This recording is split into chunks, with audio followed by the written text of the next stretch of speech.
The restaurant was one of those places where they don't list prices on the menu. The kind of establishment that assumes if you're asking you can't afford it. Lou Bernardine in Manhattan. Mom's 60th birthday. My sister Rebecca had insisted on choosing the venue. It's Mom's special day, Rebecca had announced 3 weeks ago during our family video call.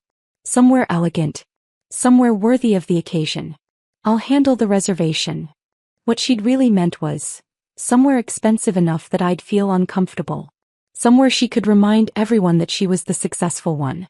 I sat at the corner of the table wearing the same navy blazer I'd owned for 6 years. Around me, my family sparkled in designer labels and custom tailoring. Rebecca wore a Prada dress that probably cost more than most people's monthly rent.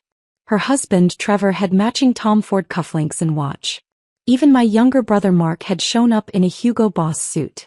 I looked like I'd walked out of a J.Crew catalog from 2018.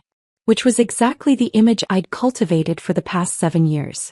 So, little brother, Rebecca said as the second bottle of wine arrived, a $400 Bordeaux that Trevor had selected with performative expertise. Still doing your internet thing?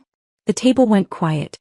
It was a familiar pause, the kind that preceded Rebecca's carefully crafted humiliations. Yes, I said simply. Still doing that. Daniel runs a successful online business. Mom interjected hopefully.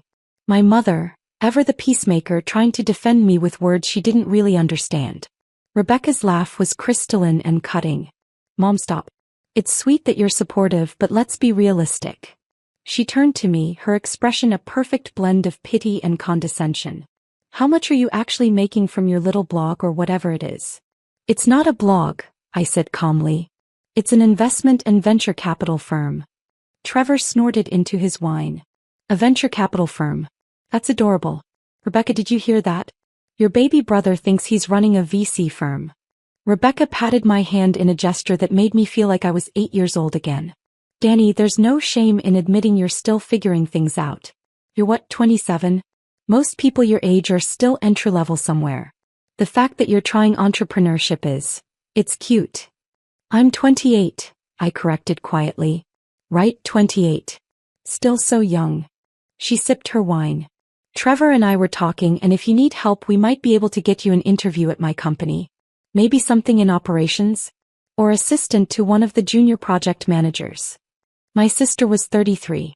She'd graduated from Wharton 5 years ago and immediately joined a tech startup called Neural Edge, a machine learning platform for enterprise clients.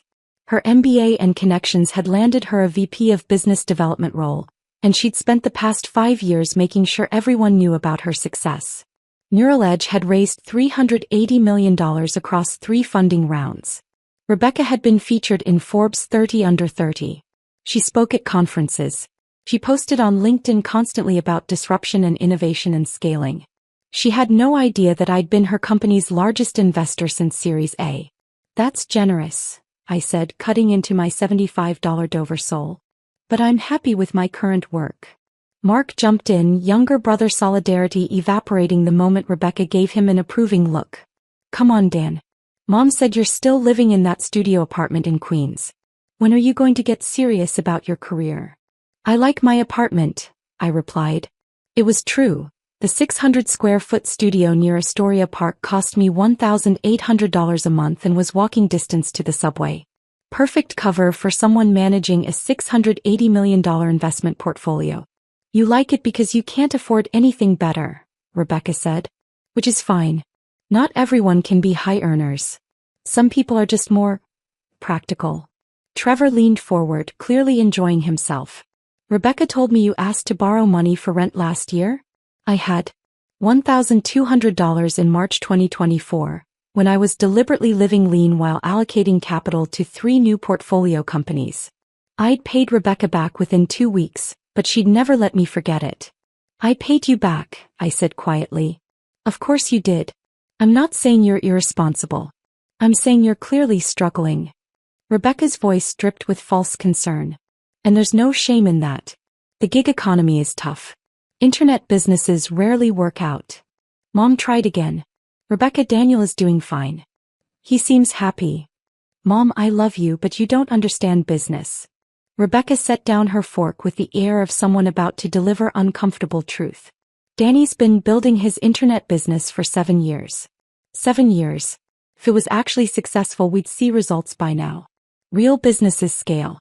They generate revenue. They create wealth. She gestured around the table. Look at us. Trevor's a partner at his law firm. Mark just made VP at Goldman. I'm running business development for a company valued at over $1 billion. We're contributing to the economy. We're building real things. And Danny's. Trevor paused theatrically. What exactly do you do again? I identify promising startups and provide capital in exchange for equity, I said, keeping my voice level. Then I help them scale. Rebecca actually laughed out loud. With what capital? Danny, you borrowed $1,200 from me for rent. How are you investing in anything? The waiter arrived with desserts. Creme brulee, chocolate soufflé, a cheese course. Another $200 on the tab that Trevor made a show of covering. This is on us, Rebecca announced. Happy birthday, Mom. And don't worry about contributing, Danny. We know money's tight. It was the casual dismissal that finally triggered my decision. Not the mockery, I'd endured that for years. Not the condescension, I'd built immunity to that. It was the assumption that I couldn't even afford to split a dinner bill. I pulled out my phone under the table and opened Signal, my encrypted messaging app for sensitive communications. My investment team consisted of 3 people. Sarah Chin, my portfolio manager at Apex Capital Partners. James Rodriguez, my legal counsel specializing in VC contracts. And Patricia Walsh, my financial advisor who handled the complex web of investment vehicles I'd built over 7 years. I opened a group chat. Daniel. Emergency liquidation required. Neural Edge complete withdrawal. All positions across entities. Timeline, immediate. The response came within seconds. Sarah. Confirming full Neural Edge exit? That's $152 million across 4 entities.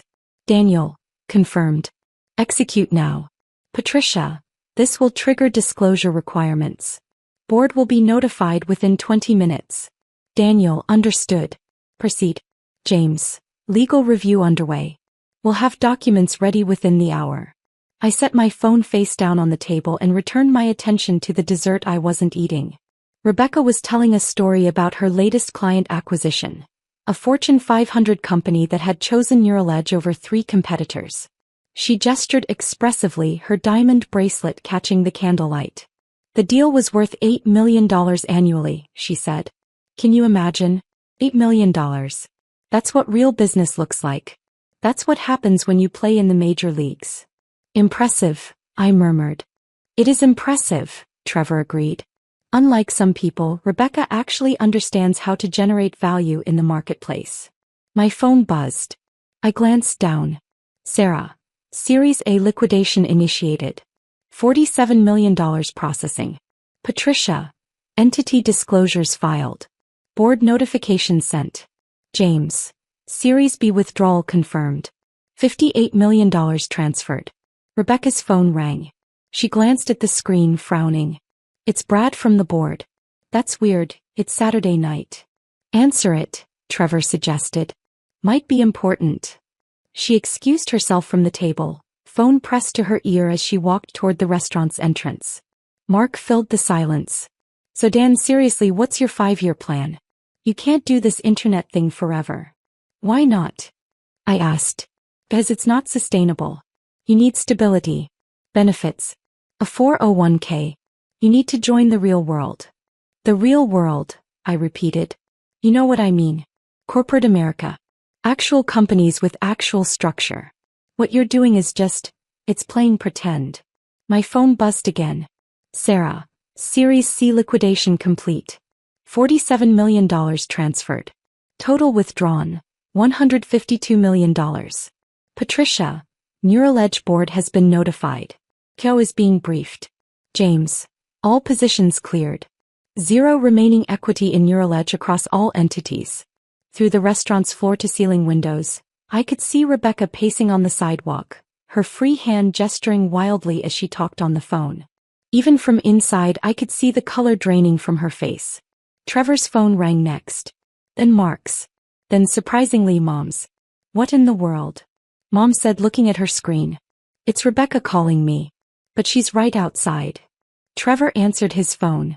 Babe, what's going on?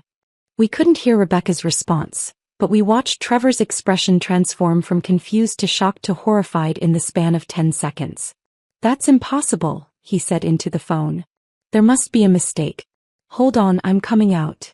He practically ran to the door. Mark's phone continued ringing. A call from Rebecca that he answered with growing confusion. Sis? Wait, slow down. What do you mean liquidation? I sat quietly, finishing my water. Mom looked at me with worried eyes. Daniel, do you know what's happening?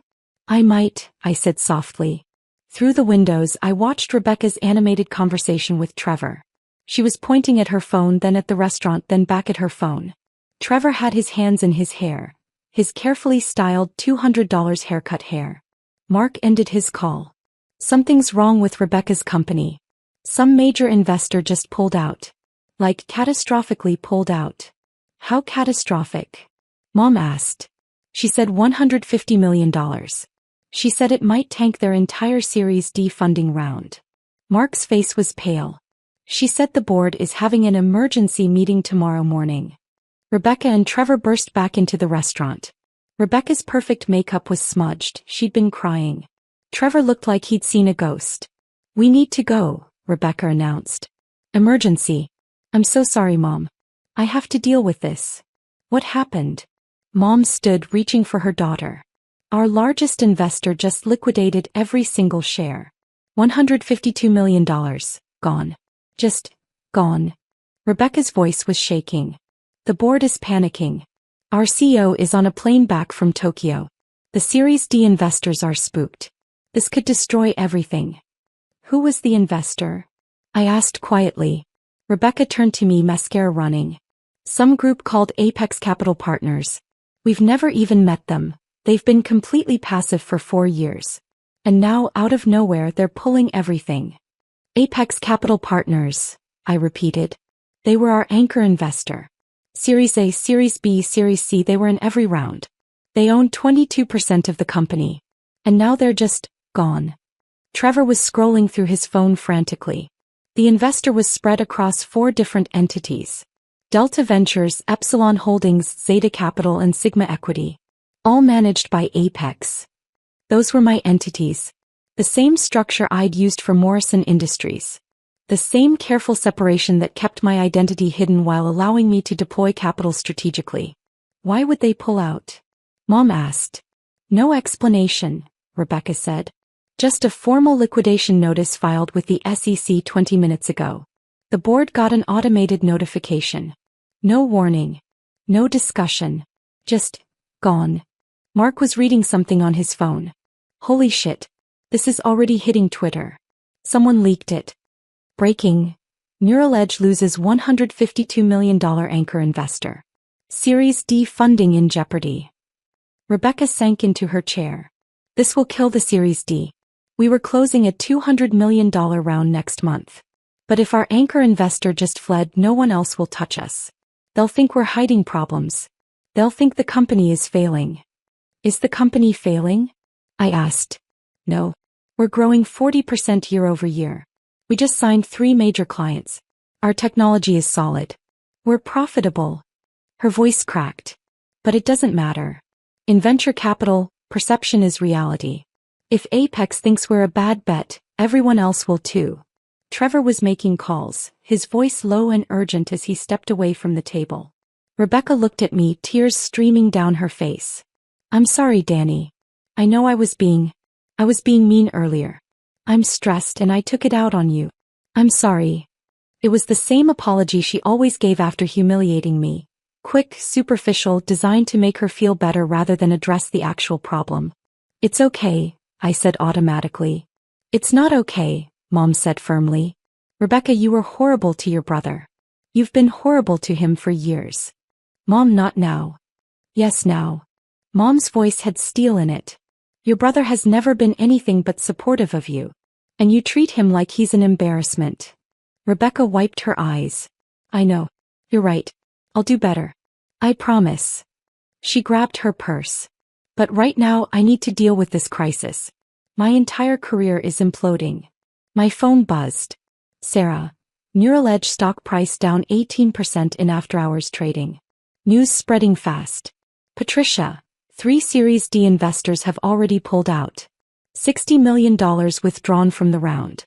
James, CEO has requested emergency meeting with Apex. Wants to understand the withdrawal. I looked at Rebecca's tear-stained face. At Trevor's panicked expression.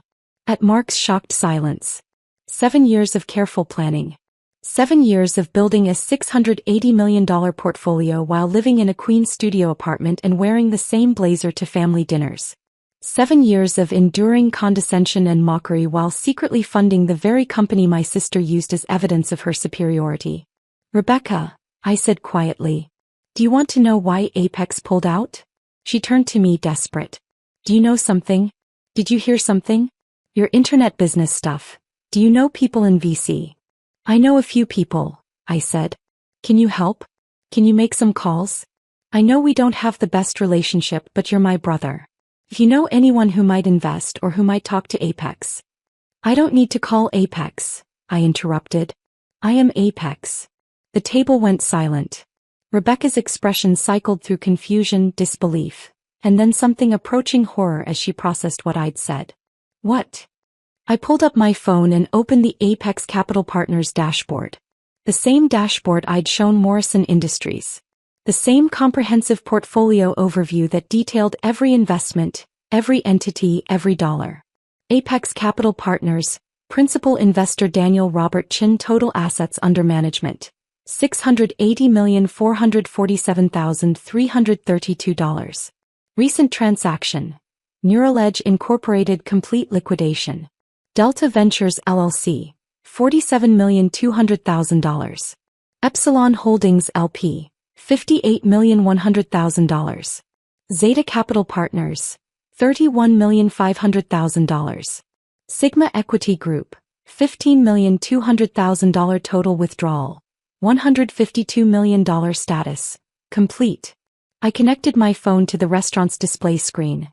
The same screen they'd been using to show photos of Mom throughout the evening. The portfolio filled the wall-sized display. Rebecca stood slowly, walking toward the screen as if in a trance. That says your name. Yes. But that's not possible. You asked me for rent money. I borrowed $1,200 as a test, I said calmly. I wanted to see if you'd lord it over me. You did. Trevor was staring at the display. You have $680 million? Give or take, I said. The crypto holdings fluctuate significantly. Mark's voice was barely a whisper. You were Neural Edge's largest investor?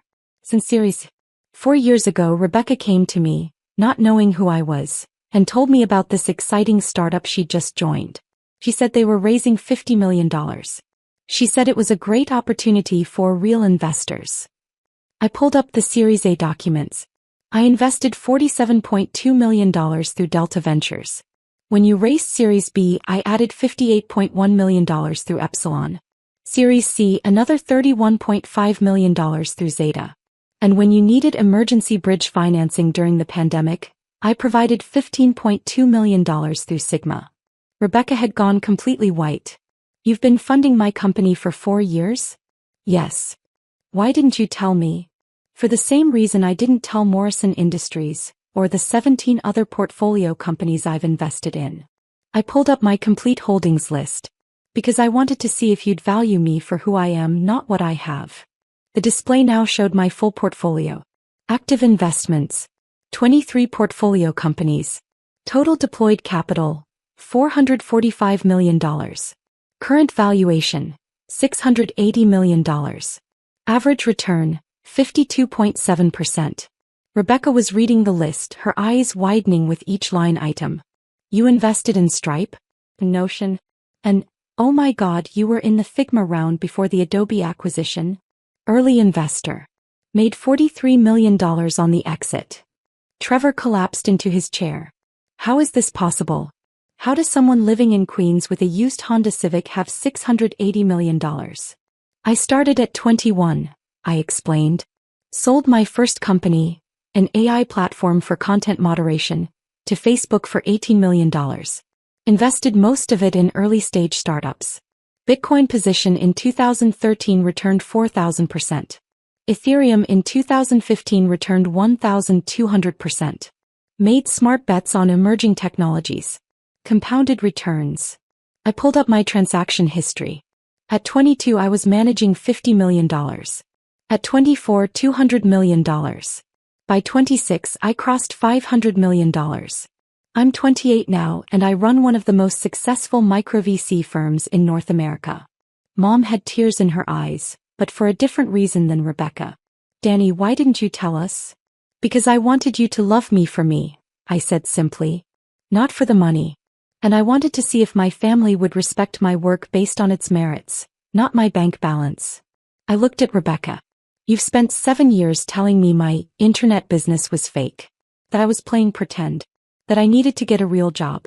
All while I was funding the company you used as proof of your success. Rebecca's voice broke. Danny, I'm so sorry. I didn't know. You didn't want to know, I corrected. I invited you to my office 3 times. You said you were too busy. I sent you articles about my investments. You never read them. I tried to explain what I did. You interrupted to give me career advice. Mark was scrolling through my portfolio with shaking hands. You have positions in 47 companies. The combined valuation is, Jesus, if even half these reach exit, you'll be worth billions. Probably, I agreed. The pipeline is strong.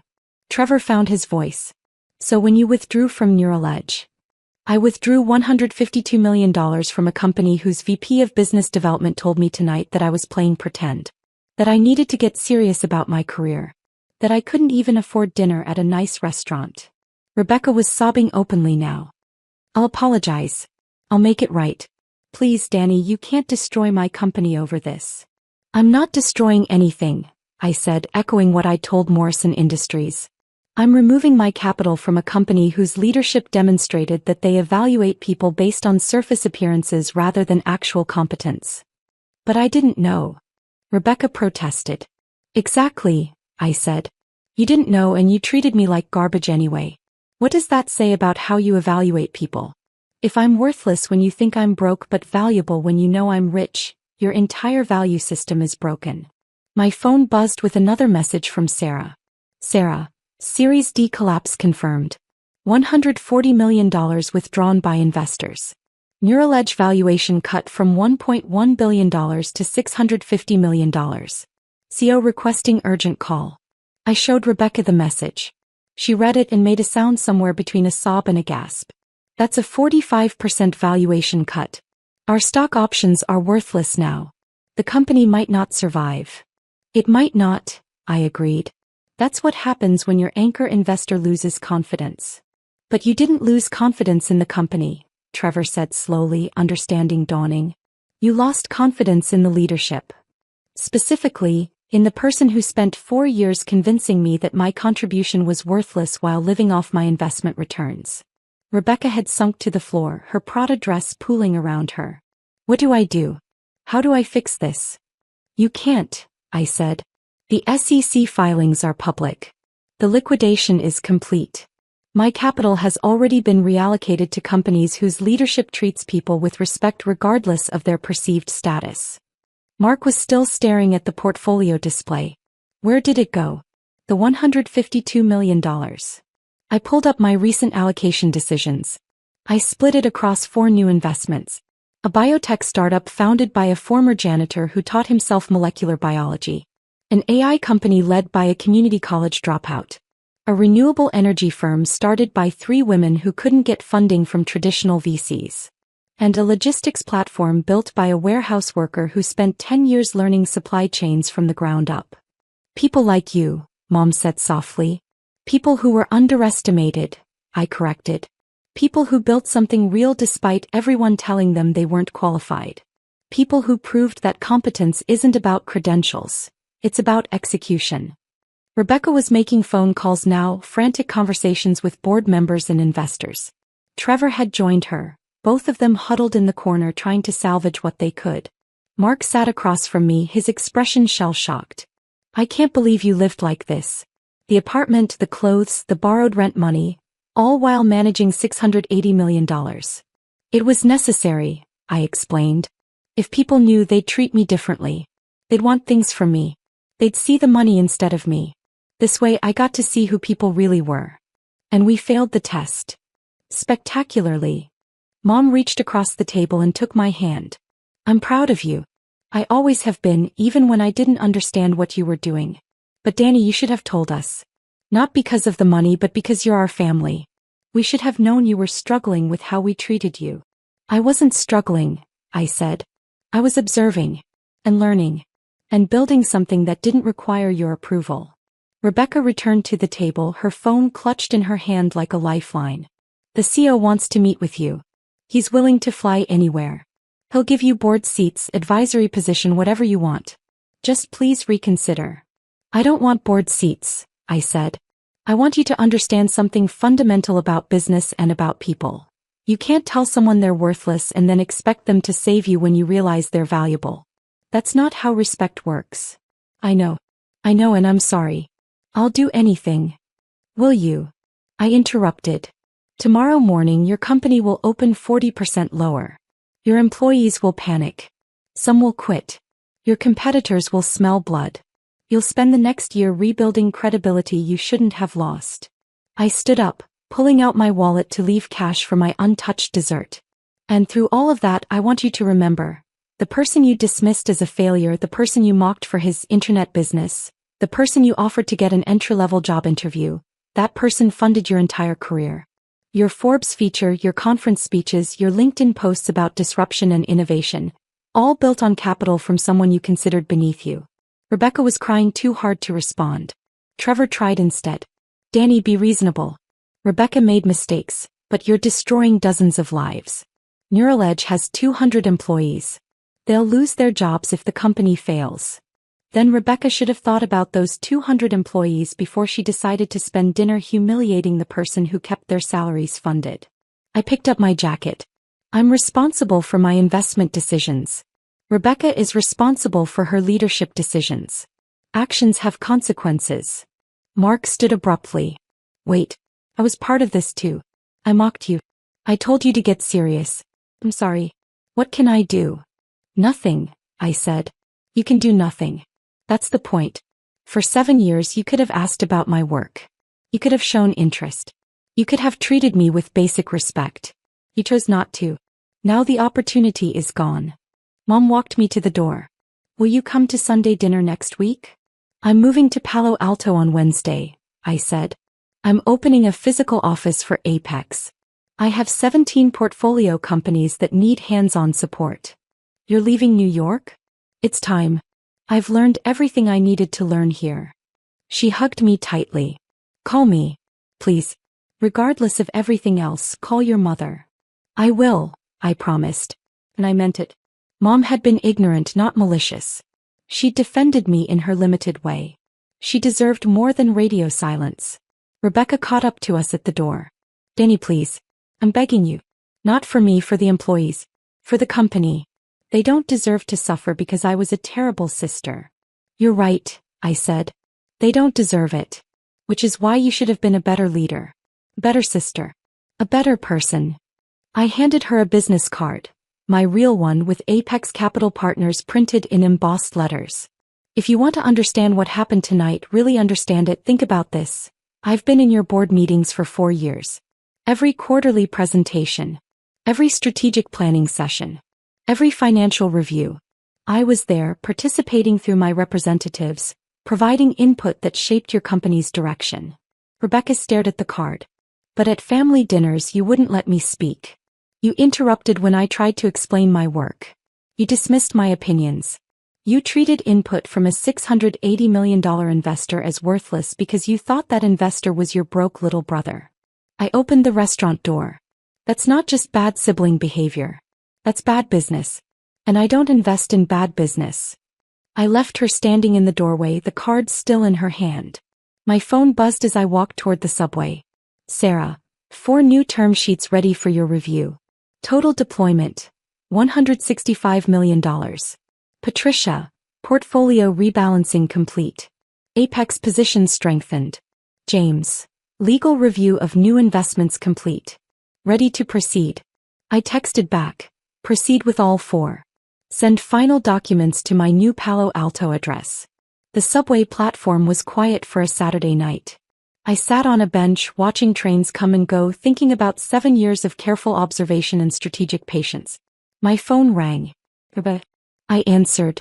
The board wants to know what it would take, she said, her voice hoarse from crying, to get you to reconsider.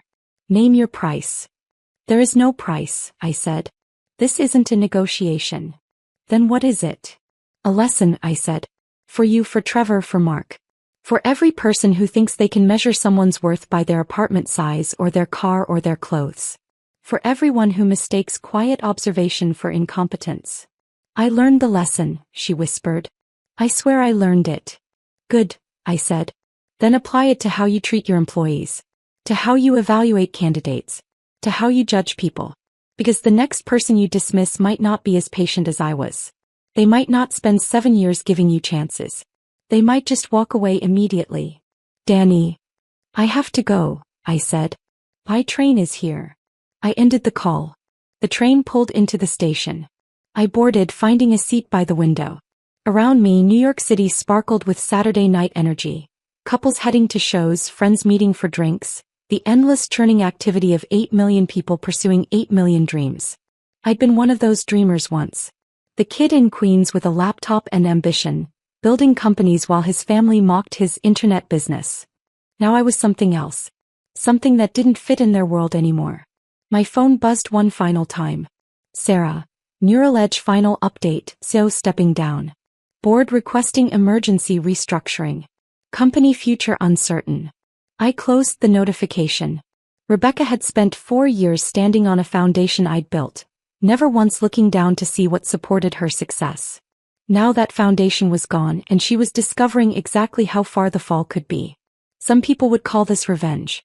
I called it mathematics. You can't build a sustainable company on contempt for the people who fund it. You can't build a sustainable family on contempt for the people who compose it. And you definitely can't expect someone to save you after spending 7 years telling them they're not worth saving. The train crossed into Queens and I watched Manhattan recede into the distance. The city where I'd built an empire that nobody saw, where I'd proven myself to everyone except the people whose approval I'd wanted most. But I didn't need their approval anymore. I had 17 portfolio companies for new investments, and an entire career ahead of me surrounded by people who recognized talent when they saw it. The warehouse worker had become a kingmaker. The internet business had changed industries. The family embarrassment had funded his sister's entire career.